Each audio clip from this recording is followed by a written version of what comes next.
Welcome to Time News Studios.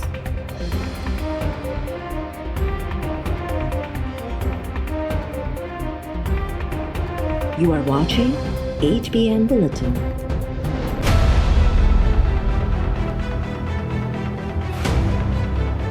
Chairman के election में आपने वोट खरीदे भी, हॉर्स ट्रेडिंग भी की, तब आपको शो ऑफ हैंड्स याद नहीं आया? वो अचानक शो ऑफ हैंड्स याद आ गया, आपको अचानक ये याद आ गया कि ओपन बैलेटिंग होनी चाहिए।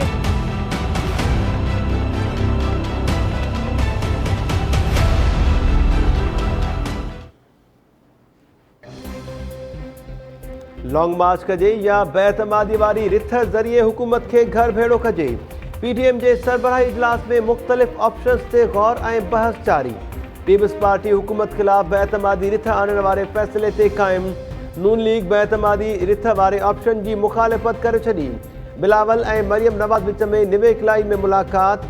ज़रियन मूजिब बिलावल चयो आहे त असां पंजाब मां बेतमादी रिथ जो सिलसिलो शुरू करणु घुरूं था, छाकाणि त PTI जा केतिरा ई मेंबर्स असां सां राब्ते में आहिनि। नून लीग बिलावल जी बेतमादी रिथ वारे ऑप्शन जी मुखालिफत कंदे चयो त एस्टेब्लिशमेंट जी हिमायत खां सवाइ बेतमादी रिथ कामयाब न थींदी। नून लीग पारां लॉन्ग मार्च ऐं इस्तीफ़ाउनि वारो ऑप्शन इस्तेमाल करण वारे मौक़िफ़ ते क़ाइम।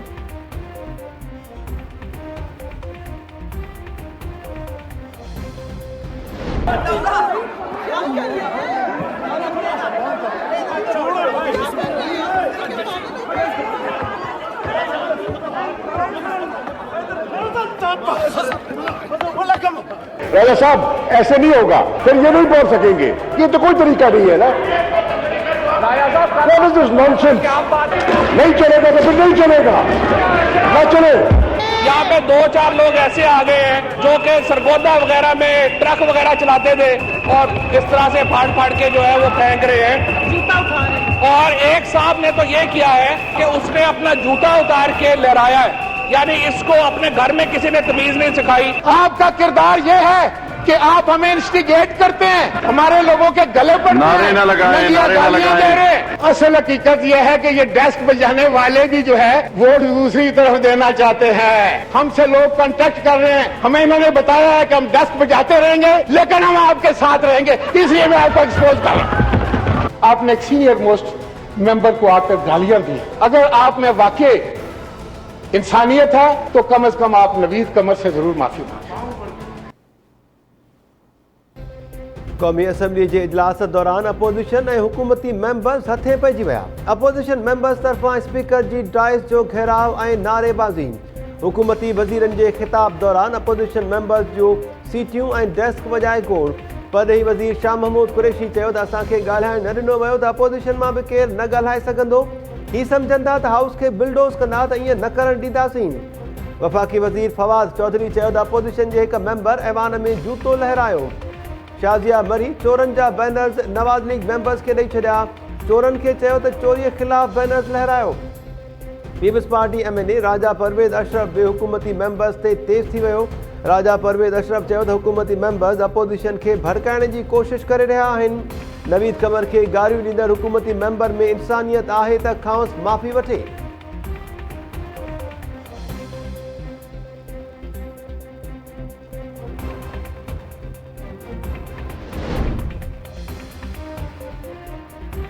PTM जेको फ़ैसिलो कंदी उन जो जवाब सुभाणे ॾींदासीं। उमीद त अपोजिशन अकुल खां कमु वठंदी। इस्तीफ़ा जी ॻाल्हि कंदड़ पंहिंजे फ़ैसिले ते नज़रसानी कनि। वफ़ाक़ी घरू वज़ीर शेख रशीद मौलाना फज़लुर रहमान खे सेनेट इलेक्शन विढ़ण जो मशवरो ॾींदे चयो आहे त ईअं करण सां संदसि कावड़ घटिजी वेंदी। तहरीकुनि सां हुकूमतूं न वेंदियूं आहिनि। असां इमरान ख़ान सां गॾु 126 ॾींहं धरणो हयो पर हुकूमत न वई। अॻूणे वज़ीर आज़म शाहिद खाकान अब्बासी चयो आहे त हुकूमत ख़िलाफ़ बेतमादी रिथ पेश थी त माण्हुनि खे खंभियो वेंदो, कुझु MNAs खे नैब खणी वेंदो। इस्लामाबाद पुलिस, FIA ऐं ॿिया इदारा ॿियनि मेंबर्स खे खणी वेंदा।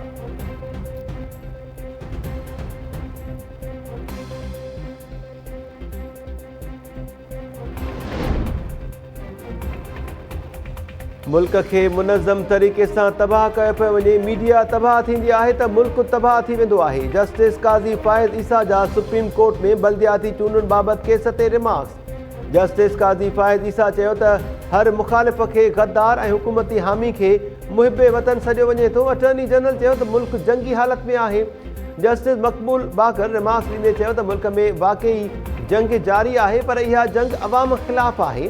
जजिस खे अहिड़ियुनि ॻाल्हियुनि ते एतिराज़ करणु घुरिजे, पर छा करियूं, मुल्क में आइडियल सूरतहाल नाहे, केसि ताईं ख़ामोश वेहंदासीं। जस्टिस काज़ी फ़ाइज़ ईसा चयो त पंजाब सरकार बल्दियाती हुकूमत खे ख़तमु करे आइन जी भञकड़ी कई। छा पंजाब जी हालत ओभर पाकिस्तान जहिड़ी करणी आहे? जमहूरियत पई त अधु मुल्क बि हलियो वियो।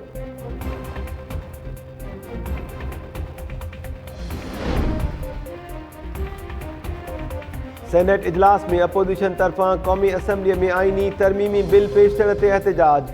रज़ा रब्बानी चयो आहे त सेनेट खे एतमाद में वठण बिना आइनी तरमीमी बिल क़ौमी असम्बलीअ में आंदो वियो। सेनेट खे बेतौक़ीर करण जी कोशिश कई पई वञे। सलाहकार कंहिं रिथ ते न सही करे सघे थो ऐं न ऐवान में पेश करे सघे थो। क़ौमी असम्बलीअ में पेश कयल आइनी तरमीमी बिल ते वज़ीर आज़म जे सलाहकार जूं सहियूं थियल आहिनि।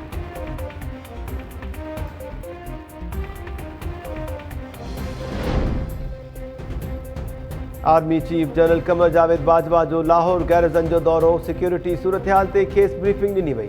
आर्मी चीफ चयो आहे त वाइलरल कश्मीर ऐं ख़िते जो अवाम अमन जो मुस्तहिक़ आहे। ISPR मूजिबि दौरे दौरान आर्मी चीफ खे ओभर सरहद जी ताज़ी सूरतहाल ते ब्रीफिंग बि ॾिनी वई।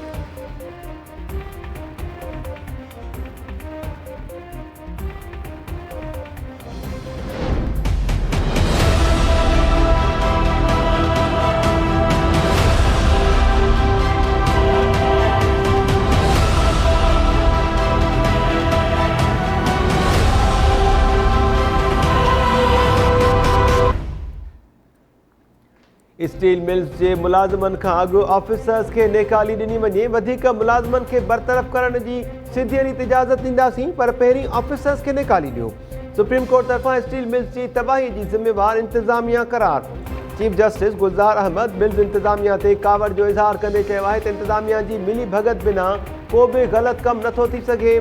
मिल्स बंदि पई आहे त इंतिज़ामिया खे छो रखियो वियो आहे? बंदि थियल मिल्स में कंहिंखे MD या चीफ एग्ज़ीक्यूटिव मुक़ररु करण जी ज़रूरत नाहे।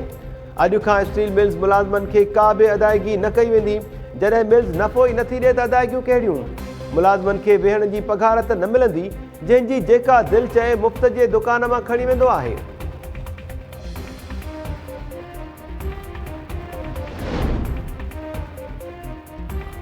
माण्हू MPAs खे वोट उन जी पार्टीअ सां वास्ते सबबु ॾींदा आहिनि। पार्टी ख़िलाफ़ वोट ॾियणु अवामी एतमाद खे छीहो रसाइण बराबरि आहे। सुप्रीम कोर्ट जा सेनेट इलेक्शन ओपन बैलेट ज़रिए कराइण बाबति सदारती रेफरेंस ते ॿुधणीअ दौरान रिमार्क्स। अटॉर्नी जनरल दलील ॾींदे चयो त इक़्तिदार में आयल पार्टी चूंडुनि दौरान कयल वाइदा पूरा करण जी ॻाल्हि कंदी आहे। सेनेट में अक्सरियत न हुजे त उहे वाइदा कीअं पूरा थींदा? Chief justice Gulzar Ahmed remarks ॾींदे चयो त सियासी पार्टीज़ में बि डिक्टेटर वेठल आहिनि। सियासी पार्टीज़ में जमहूरियत हुजणु घुरिजे। पाकिस्तान में तक़रीबन समूरियूं पार्टीज़ वन मैन पार्टीज़ आहिनि। फ़ैसिले खां अॻु असेंबली मेंबर खे पार्टीअ में पंहिंजी राय ॾियणु घुरिजे। मुल्क में सियासी जमातूं पार्टी सरबराह जे नाले सां हलंदियूं आहिनि। जस्टिस एजाज़ उल हसन रिमार्क्स ॾींदे चयो त सियासी पार्टीज़ में बि चेक एंड बैलेंस हुजणु घुरिजे। जंहिंजी असेंबलीअ में अक्सरियत हुजे उनखे सेनेट में अक्सरियत हासिल करण खां रोकणु तबाही आणींदड़ अमल आहे।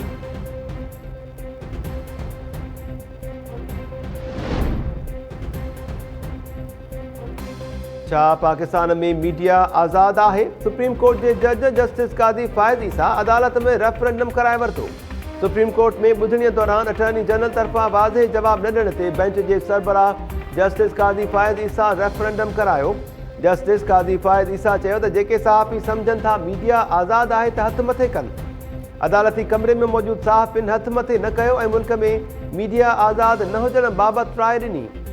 जस्टिस काज़ी फ़ाइज़ ईसा रिमार्क्स ॾींदे चयो त मीडिया ते पाबंदी लॻाईंदड़ ॾोहारी आहिनि, खेनि जेल में हुअणु घुरिजे। आइन मीडिया जी आज़ादीअ जी ज़मानत ॾिए थो। जेके माण्हू मीडिया खे कंट्रोल करण ते ख़ुशि थी रहिया आहिनि उन्हनि खे नफ़्सियात जे माहिर ॾे वञणु घुरिजे। मीडिया ते पाबंदी लॻाईंदड़ संगीन गद्दारी जा ज़िम्मेवार थी रहिया आहिनि।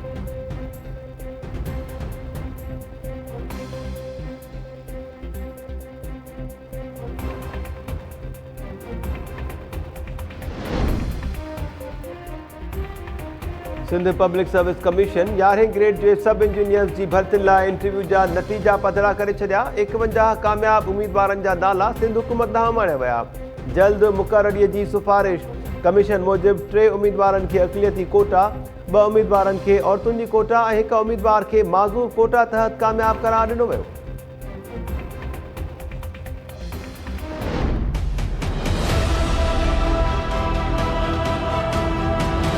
फीमेल टीचर्स जी पर्सनल लाइफ खे कीअं कॉलेज में मौजूद टीचर्स के मॉनिटर कयो वेंदो। वीडियो कॉल के ज़रिए जेको मॉनिटरिंग कई थी वञे, इहो अमल बिल्कुल बुनियादी इंसानी हक़नि जे ख़िलाफ़ है। छा करे हुकूमत जेलनि में मौजूद क्रिमिनल कैदियुनि जी मॉनिटरिंग कई है।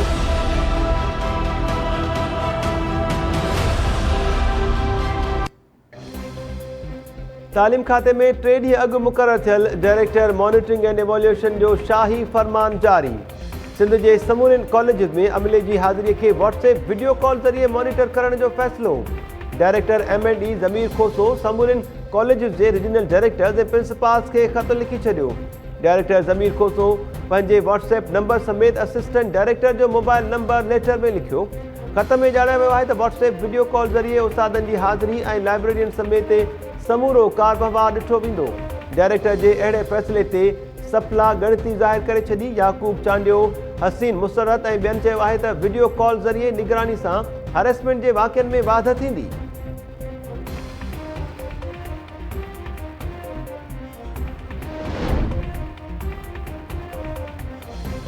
FIA कराची में मुक़ररियूं ऐं बदलियूं। साइबर क्राइम कराची के एडिशनल डायरेक्टर फैज़ुल्लाह कोरेजो और डेप्यूटी डायरेक्टर अब्दुल गफ़ार के इस्लामाबाद रिपोर्ट करण की हिदायत। Additional director Hyderabad Mohammad Waseem, additional director Karachi मुक़रर। FIA साइबर क्राइम कराची में मुक़रर शहबाज खान के बदली करे इंचार्ज साइबर क्राइम मुक़रर कयो वियो।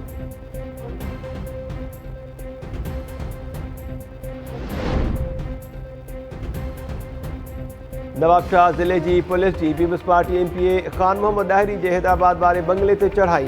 खान मोहम्मद दाहिरी की गैर मौजूदगी सबब मुलाजमन का पुछा गाछा बाद पुलिस वापस रवानी।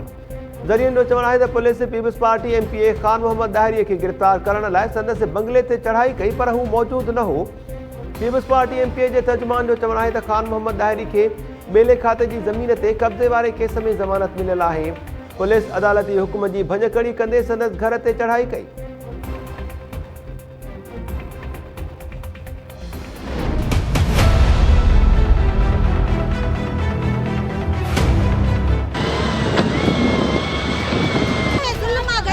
हिकिड़ो चक्कर घर ड्राहे विया आहिनि वरी आया आहिनि। असां काॾे वञूं, कंहिंखे चऊं? असां कोन वेंदासीं।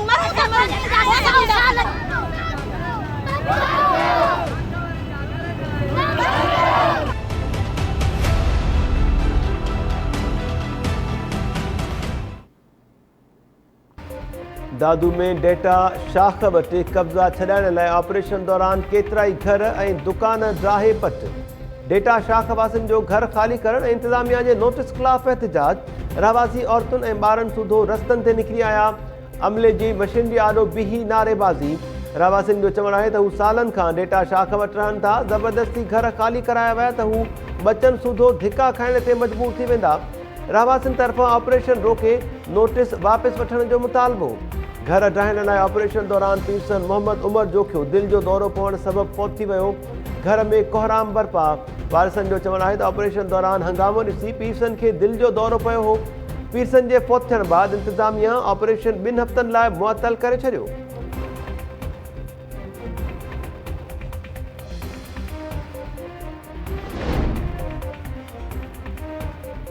सखर में म्यूनिसिपल के दुकानन की मसवाड़ वधाइण खिलाफ वापारी और दुकानदार सरापा एहतजाज भरियल। वापारियों तरफा सखर शहर में शटर बंद हड़ताल। मेहरान मरकज, Munara road, Victoria market, Shaheedganj, Ghareebabad और ॿियनि इलाइक़नि में दुकान न खुलिया। सखर में वापारियों तरफा इंतजामिया की ज़्यादतियुनि खिलाफ मुज़ाहिरो। म्यूनिसिपल की गुंडागर्दी और ताजरन जो मुआशी कत्लाम नामंजूर जा नारा। वापारियों तरफा म्यूनिसिपल के दुकानन की मसवाड़ वधाइण वारो फैसलो वापस थियण ताईं एहतजाज जारी रखण जो चिताव।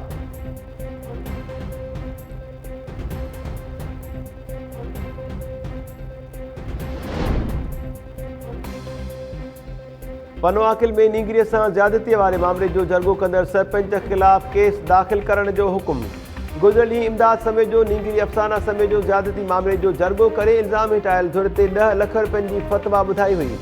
टाइम न्यूज़ ते ख़बर नशर थियण बाद पुलिस इख्तियारी नोटिस वरितो। SSP सखर पारां जरगो कंदड़ सरपंच ख़िलाफ़ FIR दाख़िल करण जी हिदायत।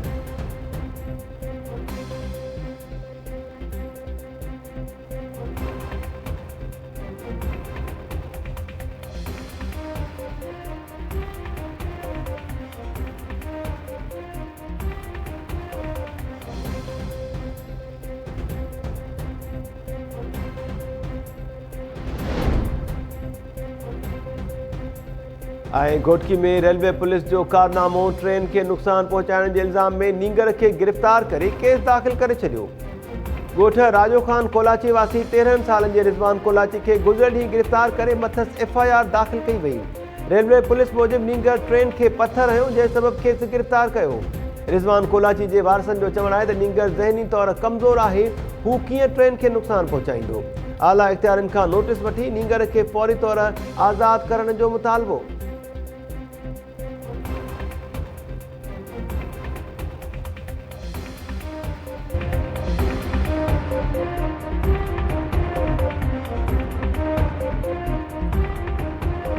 अस्सलाम वालेकुम नाज़रीन, टाइम न्यूज़ में अवां खे भली ख़बर चऊं था। मां आहियां महताब अली नूर। हेडलाइंस हमारे ॾिठियूं, तफ़सीली ख़बरुनि सां गॾु हाज़िर थियूं था शॉर्ट ब्रेक।